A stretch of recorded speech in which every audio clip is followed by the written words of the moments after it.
Hello everyone. Today I'm gonna teach you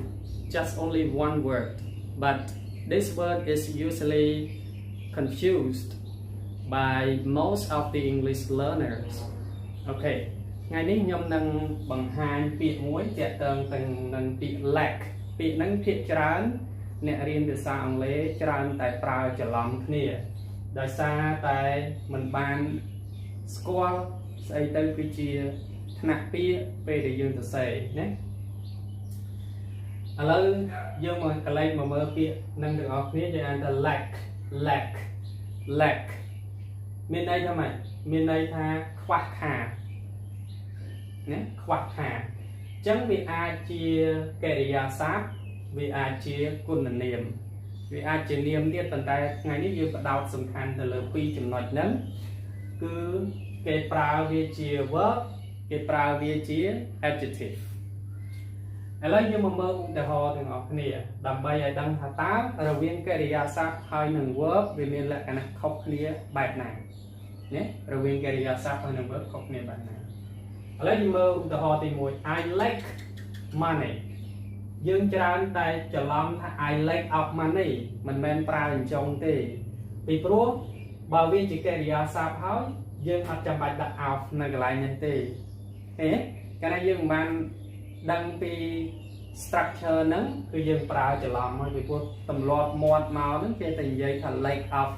អីចឹងទៅតែមិន like of វាជាគុណនាមទេណាអញ្ចឹងបើសិនជាវាកិរិយាសព្ទយើងប្រើ like មកបូកជាមួយនឹង object វាយកតែម្ដងណា like knowledge like money អីចឹងមកណាឥឡូវយើងមើលឧទាហរណ៍នេះទៅ I like money you like money he lacks knowledge okay គាត់ខ្វះខាតចំណេះដឹងមានចំណេះដឹងវាអត់គ្រប់ជ្រុងជ្រោយណាដល់ពេលឧទាហរណ៍ទី2នេះក៏មានអត្ថន័យដូចទៅនឹងខាងលើដែរប៉ុន្តែគ្រាន់តែគេប្រើអាមួយជាកិរិយាសព្ទអាមួយជា adjective នេះអានេះជាគុណនាមហើយយើងសម្គាល់មិនកាន់ដឹងគុណនាមមើលសំណង់ប្រយោគរបស់វាទៅគឺយើងប្រើលាយជាមួយកិរិយាសព្ទ to be ហើយវាមានពាក្យ of នៅកន្លែងហ្នឹងឃើញទេជាងលក្ខណៈខុសគ្នាគឺអញ្ចឹងឥឡូវយើងមើល I am lack of money យើងនិយាយថា I am lack of money យើងអាចនិយាយថា I lack of money បានទេព្រោះកណាត់គុណនាមត្រូវការកិរិយាសព្ទ to be មកប្រើណាព្រោះគុណនាមត្រូវប្រើជាមួយ to be ហើយបើសិនជាយើងនិយាយថា I lack of money គឺវាអត់ត្រូវតែម្ដងបើចង់ប្រើ lack ទៅទេដោយអត់មានកិរិយាសព្ទ to be ហើយក៏អត់មាន preposition of ដែរគេប្រើបែបខាងលើOkay, you get it? តោះនេះចឹងគឺ I am lack of money ខ្ញុំខ្វះខាតលុយ He is lack of knowledge គាត់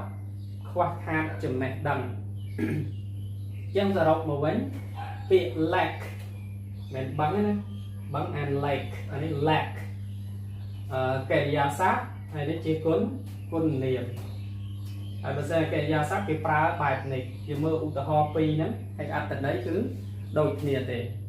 ណាអត្ថន័យគឺដូចគ្នាទេអត់ខុសគ្នាទេអញ្ចឹងសរុបមកវិញតកតឹងទៅនឹងការប្រើប្រាស់ lack នៅក្នុងប្រយោគនេះសូមបងប្អូនចងចាំថាកាលណាយើងប្រើវាជាកិរិយាសព្ទគឺយើងអត់មានភ្ជាប់ជាមួយនឹងពាក្យ of នោះទេណាគឺយើងប្រើតែ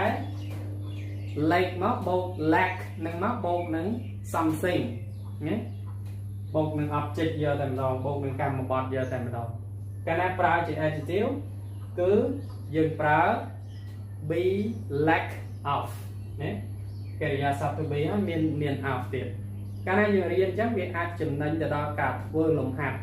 ហើយតេស្តអីផ្សេងទៀតកាលណាយើងចំណាំវាបានអញ្ចឹងអូខេបើសិនជាអត់ទាន់យល់វេយ្យាករណ៍អីច្រើនទេយើងចំណាំតាមក្បួននឹងសិនទៅមិនទាន់ដឹងឬគល់ថាប្រភពវាអីយ៉ាងម៉េចបងប្អូនមិនបាច់ទាន់ព្រួយបារម្ភទេណាហើយខ្ញុំនឹងមានមេរៀនបន្តទៀតទៅនឹងចំណេះដឹងផ្នែកភាសាអង់គ្លេសនេះអញ្ចឹងវីដេអូហ្នឹងមានប៉ុណ្ណឹង So that's all for this video and I hope that you learn something from this video. See you in the next video. Thank you for watching.